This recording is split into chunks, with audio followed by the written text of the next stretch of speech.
Hi, everyone. My name is Stephanie Arzavala Reed, and I will be discussing post traumatic growth following the Oklahoma City bombing. Just as a quick overview of the things that I will cover is first I'll identify the thesis, then I'll discuss terrorism, the Oklahoma City bombing specifically, aftermath for survivors, family, and community, struggles and recovery, the media's role in covering bombing footage and trial coverage, avoiding traumatization for the survivors and family and community, and future research suggestions.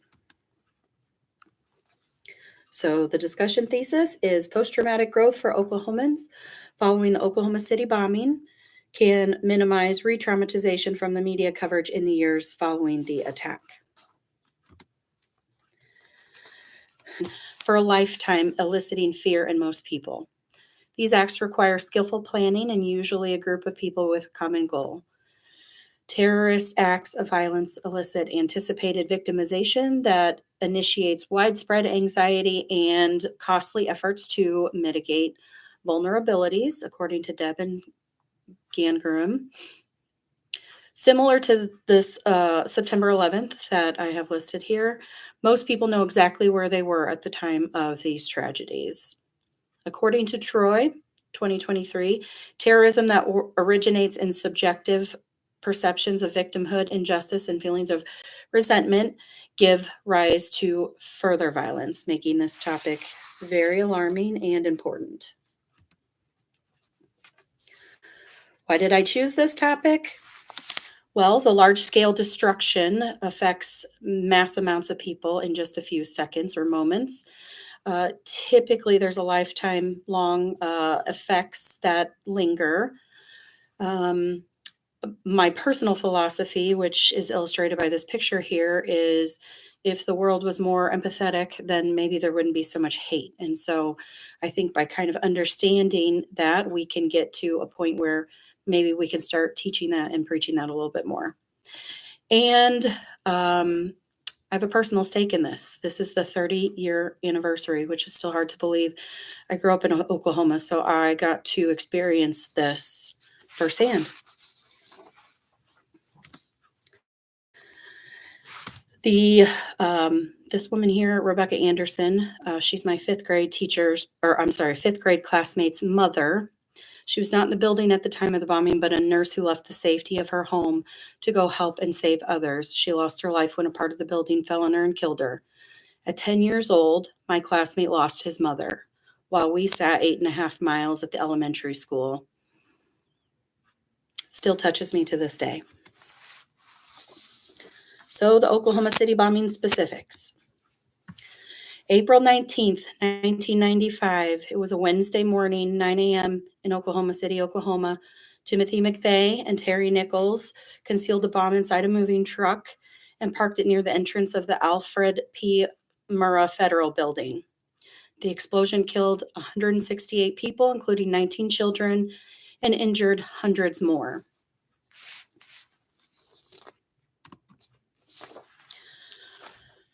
At 9:02, the 4,000 pounds of TNT caused destruction, resulting in an economic loss of $652 million from a force that damaged over 300 buildings, was felt 55 miles away, up to 55 miles away, and registered, excuse me, I'm still getting over a cold, and registered 6.0 on the Richter scale, causing almost a third of the building to collapse. According to Kushner, 2023, terrorism was now on everyone's radar, from the military to local law enforcement. This was the first and worst act of domestic terrorism, only to be surpassed by the 9/11 attack. And after this event, terrorism was now a topic of interest from academics and media. 16 days of searching. Recovery efforts continued 16 days after the bombing. This included round-the-clock recovery efforts.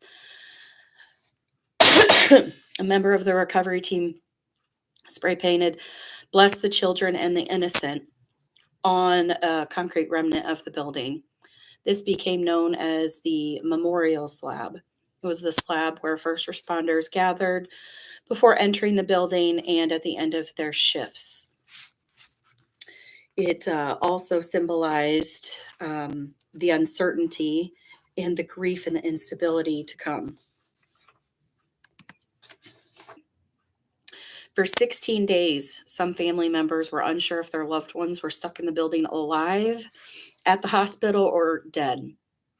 A sense of uncertainty, shock, confusion, panic were instilled in the local community, only to be drawn out for 16 days of unknown and unanswered prayers, as some survivors passed away due to complications from the injuries in the weeks to follow. So even the relief that came from some made it out, they still didn't make it home.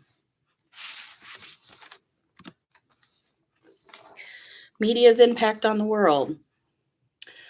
When one community mourns, media coverage tends to spread that inner devastation to the rest of the world, initiating movements for support, comfort, action.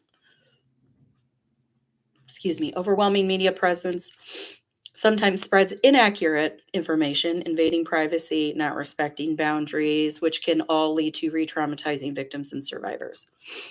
Careful consideration and respect should be given to prevent this re-traumatization, as these survivors have been through enough pain, and invading their privacy does not benefit the rest of the world in any way, shape, or form.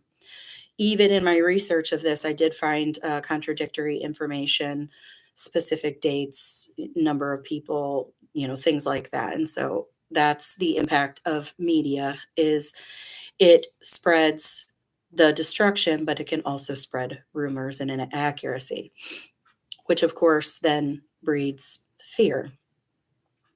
Watching media coverage is technically not a form of trauma exposure, though it has been described and treated as such across a number of studies, which taken together reveal the association with post-traumatic stress outcomes in excessive media viewing after a crime or terrorist attack.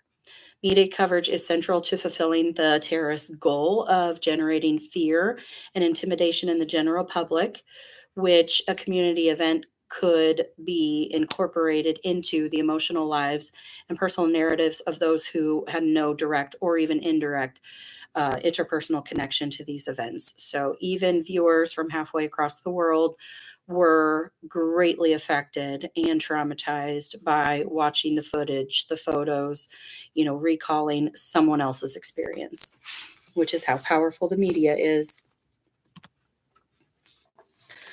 So in this coverage, it creates kind of this collective traumatization. Media showed the entire world round-the-clock coverage of the damage, recovery efforts.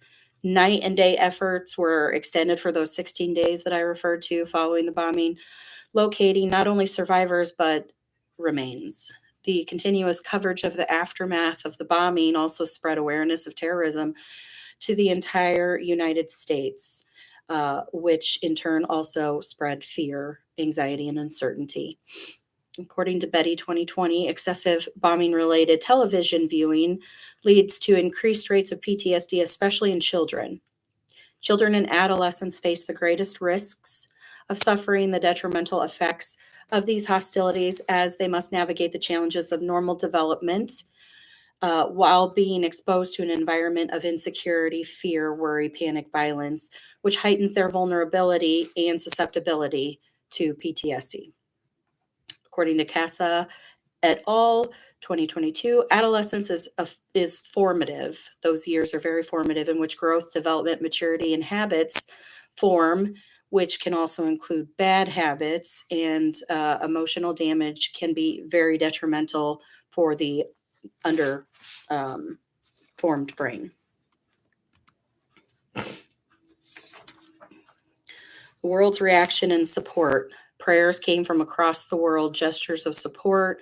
First responders came to aid in the efforts from all over, even local or surrounding communities. The entire world really stepped up to show support and love to Oklahoma City. With the media's help, this shared fear, uncertainty, empathy, and grief spread far beyond one local community. The support and efforts from strangers to first responders was so far reaching. The construction, which the construction fence or the safety fence surrounding the building to protect others from the debris and keep out onlookers, became a place for the community members and even visitors to gather, show their support, leave memorabilia, well wishes, cards, and pay their respects. With the help of social media, survivors and families were able to receive love and support from total strangers halfway across the world. So moving on to survivors of the bombing. Bombing survivors, every area of their life were disrupted, from needing to be hospitalized to injuries to work damage, and or the ones that worked in the Murrah building no longer had a workplace to go to. Children lost as in deceased, children injured, media reminders, loss of friends, and even attending funerals, many days after. According to Deng et al., 2022, they interviewed many survivors and got some firsthand experiences of their thoughts and feelings. Survivors in the building worked together to survive, asking each other if they were okay, helping remove rubble off each other. Many survivors, after even successfully escaping from the danger, selflessly returned back to the scene of the destruction to help others and to locate their coworkers and, unfortunately, bodies. Some survivors were endlessly even tortured by the regrets of not going back and not helping others or not helping more, feeling responsible for some of the devastation of the Murrah building and guilt over having, not helped them, but also being the one that survived when so many didn't. They had concerns about what they might have left undone at the scene, and it just replays over and over in those what if scenarios. One survivor reported struggling to understand why people are so cruel and hurt innocent victims. And like I said, the survivors have to attend, well, I guess not have to, but attend funerals of the people killed, including two of the survivors attended more than 15 funerals as bodies were recovered over the 16 days following the bombing attack. Funerals seemed constant at that point. First responders also become survivors as well. Of course, there's vicarious traumatization. They step up to show the ultimate resilience and self-sacrifice, hope, and really, for many, restore faith in humanity. Emergency responders during and after the traumatic event can experience particularly strong stress reactions, especially based on personal factors such as current life stressors, amount of work stress prior to the event, the number of hours they had already been on call, and resilience factors. Recovering the bodies of 19 children was particularly hard for everyone involved. Innocent children should never have to experience the pain and suffering of a traumatic event like this. Fire Captain Chris Fields recalled how hard it was to hold the body of Bailey Allman, who had just turned 1 year old the day before, while he had a 2-year-old baby at home.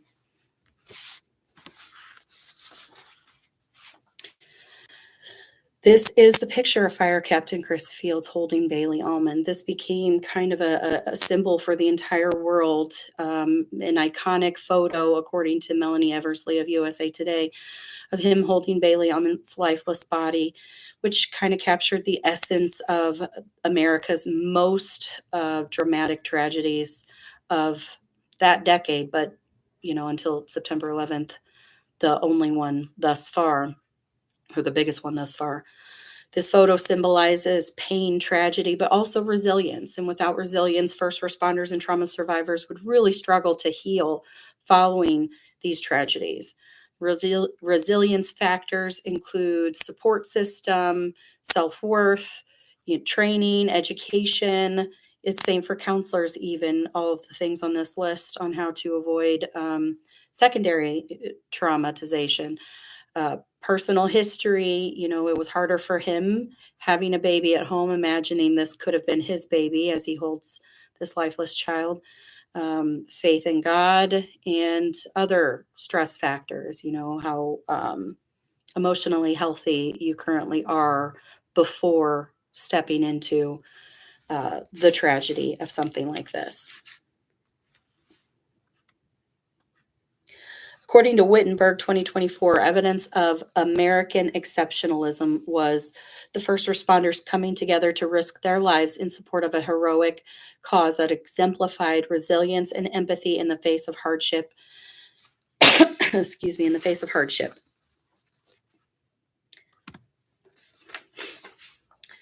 The impact on the community. For Oklahomans, daily routines were disrupted. Work, school, normal daily functions felt secondary to trauma recovery and emotional survival. Survivors struggled with health concerns. As I mentioned before, hospitalization, scars both internal and external, grief, and even displacement, as some of the workplaces were damaged, had to be rebuilt, were non-existent, were unsafe.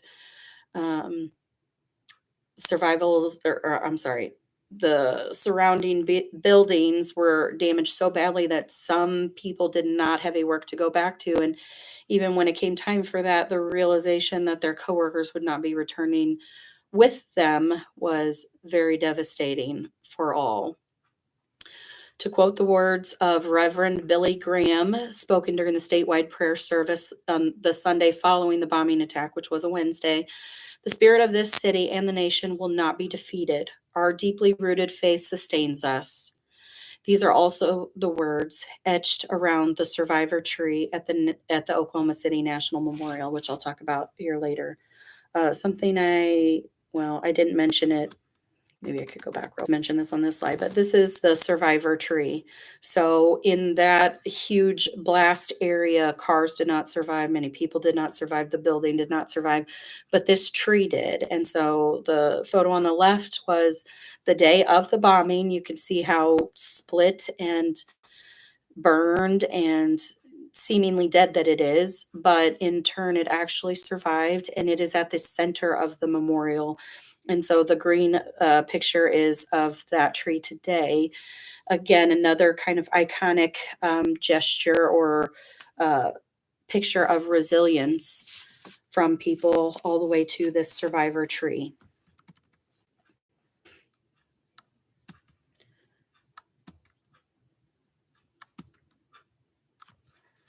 Okay.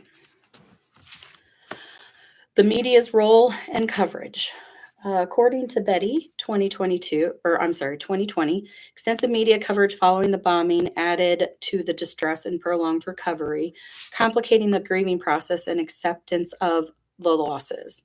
While some communal reactions like support and comfort were positive, the social attention and media coverage constituted an invasion of privacy that disrupted the recovery process for some of the bereaved. While the intentions were good, of course, to remember those who are lost and also those who are fighting to help, it spreads the coverage to wider areas beyond Oklahoma City into even all the way across the world. It essentially became a front row seat to the destruction and devastation and pain. And for survivors, especially little Bailey Almond's mother, in my research, I also read that how hard it was that she became kind of this celebrity is not quite the right word, but she became so widely recognized that everybody would check in on her, and so it is thoughtful and kind and supportive, but it became too much, and she wasn't able to grieve privately as most parents losing a child would be able to. Making sense of the senselessness. In attempts to heal following a traumatic event, people try and make sense of the senselessness. Identification of particularly vulnerable groups struggling to cope might be most beneficial to steer intensive interventions and therapies to reduce any sort of long lasting trauma symptoms. For instance, the children that I talked about before that are a little bit more susceptible to adults in an event that nobody can really make sense of. For children and teenagers dealing with such intense emotions, it's essentially like taking on adult responsibilities and duties and challenges without yet having acquired the skills or maturity of adults. This is yet another factor that complicates the healing and growth process for everyone. And of course, in this making sense of this tragedy, it's also searching for the people who did it and trying to understand why, while also grieving the lost. Bringing the building down. May 23rd, 1995, so not quite a month later, the building was demolished. This event triggered so many people. They're essentially reliving the memories. It was a second bomb blast. They were able to feel it. It triggers intense feelings. Vivid memories are being recalled. Excuse me. The inspirational Bless the Children and Innocent on the temporary memorial slab was a heartwarming reminder for the city banding together to overcome pain. But now that the rubble is being brought down and cleared, now they begin brainstorming for a proper memorial. And that's essentially what bringing the building down does. Is not only was it a safety hazard and a visual terrible reminder of that day, but now it clears the ground to allow for rebuilding. So healing. Survivors typically typically struggle with feeling out of control, emotional regulation, self-soothing, anger and blame, acceptance and forgiveness, communication, healthy boundaries, trust, intimacy, relationships, emotional safety, decision-making, confidence, trusting oneself, and having positive self-esteem. So these are the things that they will need to work through and overcome in order to grow and move forward. Steps to healing trauma typically start with reprocessing the trauma and processing the emotions in a safe environment like a therapist's office or with trusted people. They really start to reevaluate and re-examine their self-worth and, the damage to it. They re-examine relationships and patterns of, what the lacking of self-esteem or the lacking of self-worth may have caused them to settle on, allow those sorts of things, and then also re-examine boundaries and create healthy ones moving forward. Deeper wounds. I know we all know about PTSD, so I won't cover too much on it. But, not all scars are visible. So lasting health effects, actual physical health effects. A lot of survivors reported problems breathing and coughing and essentially lung damage from inhaling all of the debris. Emotional struggles, of course, loss and grief, employment, financial insecurity. A lot of people had a really hard time going back to work, even if they were able to, for fear of what could happen or fear of what has happened. And PTSD is a real concern. Not all wounds can be seen, of course. The obvious ones are physical scarring, injury, loss of limbs, burns. Many people develop breathing conditions, like I mentioned. And then, of course, emotional scars. Following any terrorist attack causes internal and external conflicts, which can lead to PTSD. As we typically know, it's characterized by exposure to an event that surpasses an individual's ability to cope. These symptoms typically include vivid memories, intrusions, self-harm, substance abuse. These tends to be, pretty big warning signs. Negative self-image, emotional dysregulation, nightmares, isolation, self-withdrawal, suicide ideation. According to Gray 2024, PTSD symptoms occur more often after events resulting from human negligence, incompetence, or malicious intent, which could have been avoided. Those are bigger indicators of PTSD than actual physical wounds. And of course, after any kind of event like this, I think most people struggle a little bit with faith. How can God allow small children to be killed? I don't know that we'll ever have those answers. Some of the Psalms contain prayers of suffering people convinced that their suffering is a punishment for the sins that they have committed. In the wake of tragedy, hopelessness and despair set in, causing existential concerns of why me, why the innocent, why the children, and we're never going to have answers to those. But turning that pain over to God, healing can truly blossom into healing and growth. And therefore, according to the King James Bible, having faith provides peace. So that tends to be the crisis of faith immediately following a tragedy such as this. Another type of struggle is moral injury, which refers to the loss of trust in oneself, leadership systems, usually caused by having to make decisions based on resources, time, availability, rather than ethical principles or best practices. So essentially, having to save this person over this person, even though there's logical reasons, the emotional ones are still struggling with, but what if, and why couldn't I? So a type of coping that I was able to research fairly heavily is religious coping. So using this is essentially interpretation of a stressful event used in either the negative or the positive version of how God's intent for this traumatic event was. For instance, the negative would be God is punishing us, versus the positive is there's a greater purpose for growth. And so negative religious coping was a strong predictor of serious PTSD symptomology, more serious than actually being injured. So negative religious coping and human error, human maliciousness, were stronger PTSD predictors than actually being injured in an event like this. Positive religious coping narratives have been found to be associated with improved outcome during therapeutic interventions, suggesting that positive elements entering into positive thought patterns and elements after a disaster help an individual deal with these trauma reactions and properly cope and heal and grow. Anyway, faith and love wins.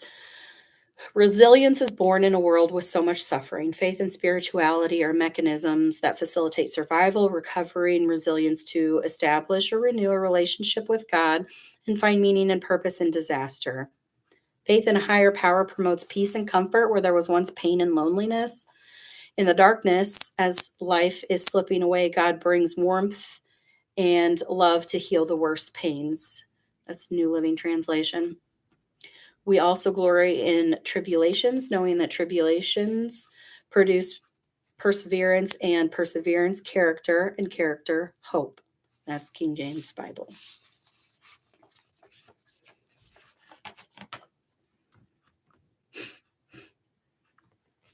Complex grieving. Complex or complicated grief persists of feelings of longing and yearning, intrusive thoughts, and problems functioning at school or work. According to Pierce, 2020, the way people grieve has changed since the rise of social media and online avenues. An act that was once done in private, which some people still prefer, now can be a platform to share with followers so that they can view pictures, memories, and remember the dead, as well as honoring the dead. With survivors and family members posting those memories, feelings, and updates online for the world to see, emotional support comes from all over and in mass amounts. You share something once and it just gets out of control. But some people need that comfort, especially following an event like this. It is very heartwarming. So treatment for these things, trauma and or PTSD. Typically, you want to examine the resilience factors, which I'd kind of touched on earlier. Those are a huge determinant if they're going to be able to get through this or not. Religious coping, whether they believe in God, tends to have better outcomes than if they don't. CBT and EMDR are huge successes for PTSD and trauma in general.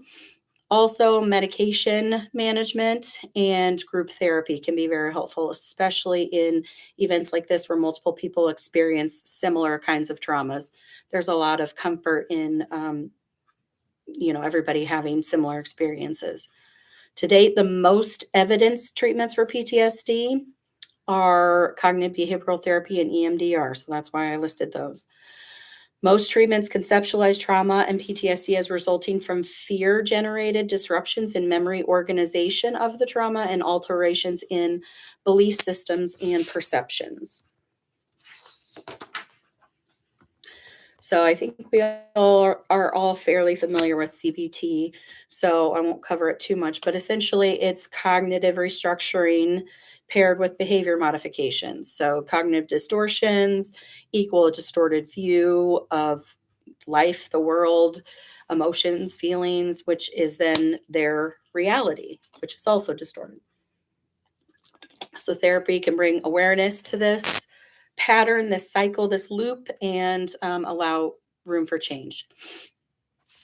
And the intent is to have them replace the unhealthy behaviors with healthier ones. EMDR. An EMDR therapist facilitates a natural and intrinsic healing process using bilateral stimulation where the client reprocesses past painful experiences within the safety of the present. And there's a couple ways to do it, either light finger in front of your eye tapping. I'm not EMDR trained, but I know a couple people who are, and so I'm fairly familiar with it. It tends to be very, very effective, especially with complex PTSD, which was our discussion for last week. So I did touch on that there too.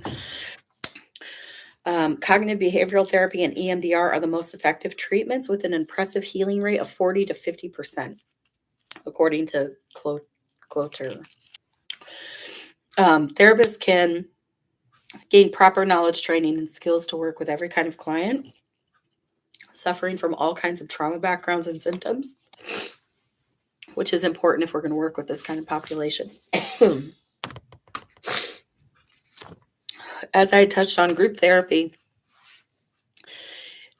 promotes this common understanding because everyone's been through the same or very similar experiences. So there's less fear of judgment. You can help more people at the same time. There's a lot less pressure on them because it's not a one-on-one. So they don't necessarily feel like the spotlight's got to be on them 24/7 and I have to talk and what do I talk about and I don't want to talk. So there's less pressure because there's a more open dynamic. And there's a lot of validation in other people's experiencing the same kinds of things. So, I think we all kind of strive to feel like we're not alone and we're not crazy. Medication management. This is never a cure-all. That's what I tell all my clients too. It's never a cure-all, but it can greatly help with nightmares and intrusive thinking, especially in dissociation.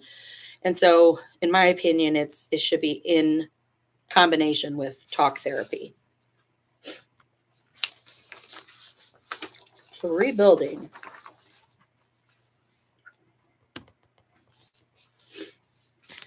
First starts with memorializing the lost. I just realized my face covers part of the slideshow. Sorry, guys.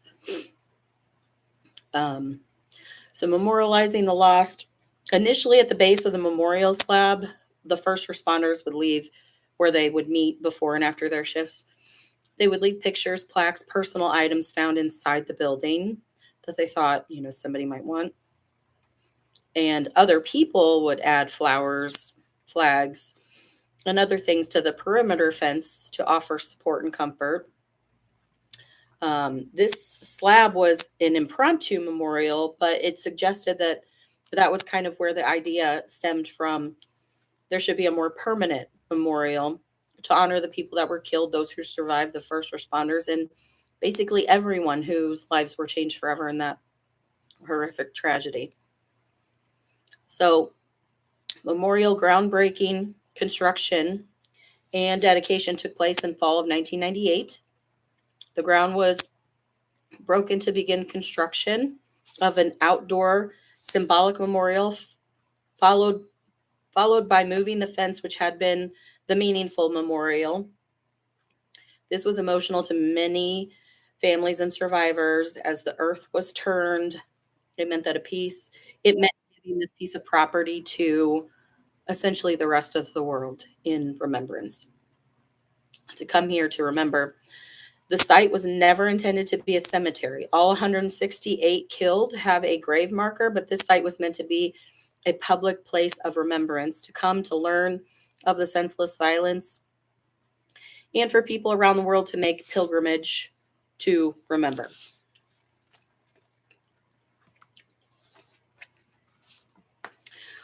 I included a list of all 168 people who perished that day. I highlighted my classmate's mother. I also wanted to make note that due to the fact that this federal building was so close to Scott Air Force Base, which is the reason that we lived in Oklahoma. My parents were military, California. And so, just imagining, you hear the Oklahoma City bombing, you think only Oklahomans were affected. But in all reality, besides the fact that it was so tragic and the rest of the world felt great empathy, there are people in Alabama and California that can very closely feel the same pain that the rest of the Oklahomans did. And it affected their families, which probably made it even harder that they weren't local enough to, follow everything. But that's where the media comes in. So good and bad. Media is good and bad. The memorial and museum. The memorial was dedicated and opened April 19th, 2000. It was on the 5th anniversary of the bombing. It was built on time and within budget. Today, almost 30 years later, April will be 30 years. Hard to believe. Thousands continue to come to this site to remember, to learn. In light of this disaster, Oklahoma City created a memorial and museum, not only to honor those who died, but also to highlight the altruistic character of Oklahoma citizens in the moment following the moments following the attack. This memorial has audio, media coverage, all kinds of things. And so technically, visitors of this museum can hear the bombing blast followed by screams, testimonies of people being buried alive under the weight of the building, parents screaming for their children, exclamations of relief from a death sentence. The visitors can technically become traumatized along with the rest of the Oklahomans. The Oklahoma City National Memorial mobilizes the effect of trauma in idealizing Oklahoma citizens who overcame tragedy to establish a cathartic resolution to terrorism. The memorial falls into the style of the post 9/11 era of public memory by utilizing heroism and sacrifice to restore pride and provide comfort. Oklahoma citizens exemplify resilience and American exemptionalism. This form of resiliency is known as national unification. according to Wittenberg 2024. Perseverance and endurance are a psychological coping mechanism for coping with the magnitude of tragedy while preparing for vulnerabilities to come.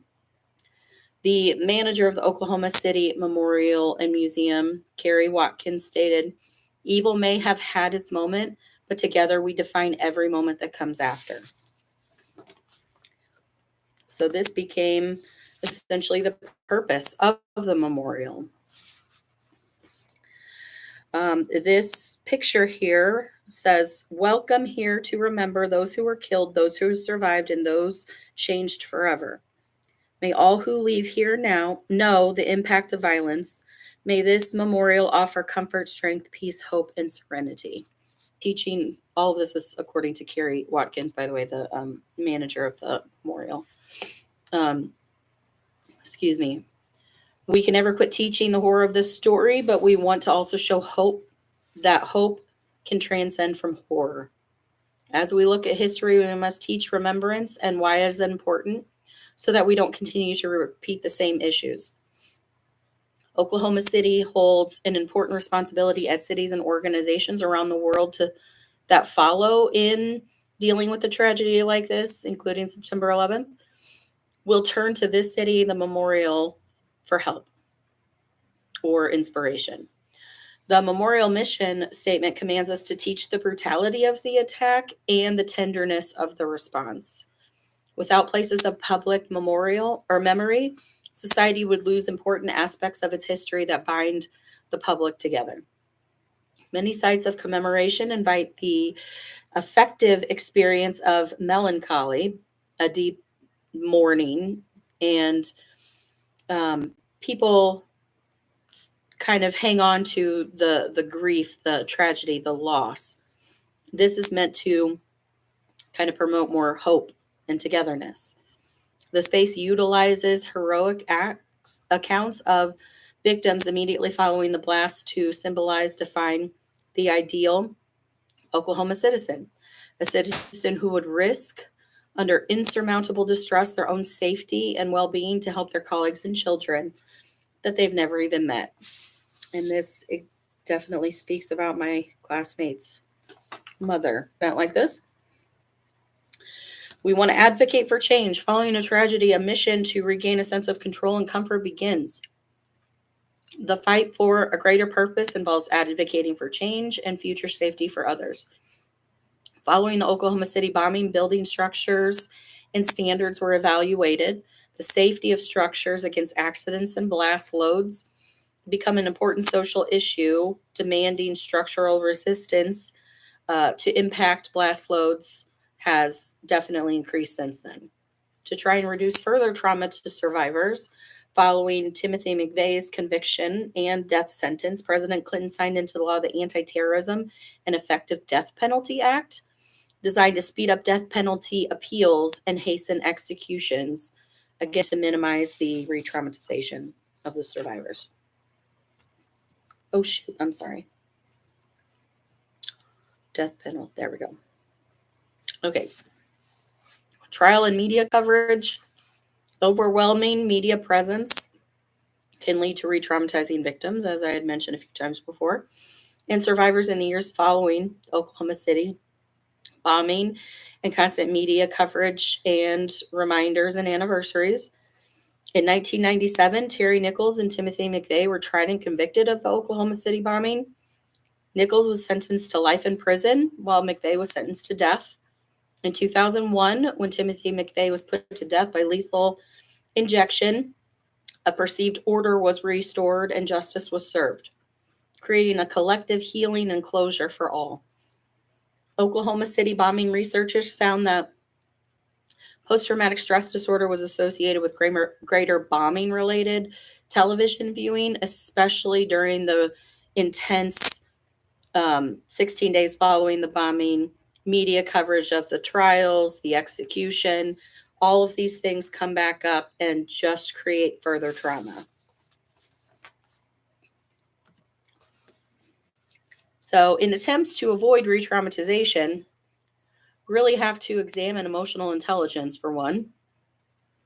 Mentalization or Effective functioning is defined as the ability to observe, understand, and label one's own emotional state, including physiological and affective cues, as well as understand the relationship between one's behavior and internal state. The ability to self-regulate is to manage impulsive control and self-monitoring by enhancing self-reflective capabilities. Identifying and regulating emotions will become second nature, so that when all of these events pop back up, each survivor is able to properly manage and heal and return back to a baseline of functioning. So they have to practice these coping skills. They have to maintain a solid support system, ask for help if they need it. We all need help from time to time. We all need to talk from time to time. They need to advocate for themselves, practice all of their skills, process any new feelings that come up, and first and foremost, don't repeat old patterns that we're trying to get away from. Future trauma research suggestions. Different influence. Sorry, here we go. Long-term trauma reactions, additional influences that impact the different groups of survivors. So I'm curious, and in my research, I wasn't able to find a whole lot about these topics. That's why I came up with them. Is what causes long-term complications and how do they manage those reactions? So like survivors versus first responders, what makes one more capable than the other, adults versus children. We touched on a couple of them. But, what factors truly determine more success and less success? A study by Tucker et al. 2024 identified greater atomic reactivity in direct survivors of terrorism 7 years later. Of note, spouses of Oklahoma City bombing survivors and children of the victims had higher automatic reactivity and cortisol levels than community cortisol control groups. And this was 7 years post Oklahoma City bombing. So there's been a little research, but not enough. Next is cultural differences. Does culture change how trauma is perceived or overcome? And does the culture of the perpetrator change how trauma is perceived or overcome by others? I didn't find anything on culture, so maybe that'll be the topic for the next class. Types of traumatization. How do the different kinds of traumatization change long-term reactions? Natural disasters versus crime versus accidents. There was that one study that talked about if it's a man-made essential disaster, people have a much harder time coming to terms with it than if it was a natural one. So that makes sense, but I'd love to know more lengths of traumatization, if treatment should be different, overall case studies of long-term effects. The relationship, this is according to Hutol et al. 2024, the relationship between event centrality and the dimensions of trauma stress has been vastly understudied. And so there's more food for thought. And that is the end of my presentation with my resource references pages. So thank you very much. I hope you enjoyed. I hope you learned something, and appreciate life, appreciate what we have, and teach empathy and not hate. Thanks, guys.